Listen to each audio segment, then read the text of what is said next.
আমার গরুর গাড়িতে বউ সাজিয়ে তুত্তুর তুত্তুর তুত্তুর তুষানায় বাজিয়ে আরে যাবো তোমায় শ্বশুর বাড়ি নিয়ে, আরে যাবো তোমায় শ্বশুর বাড়ি নিয়ে।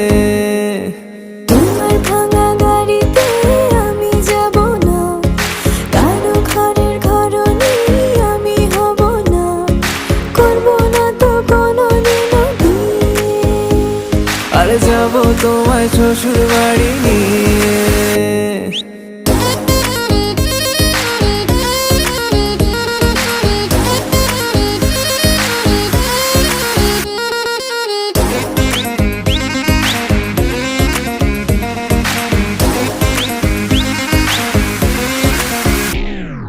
কেন বোঝো না তুমি আমার ইশারা?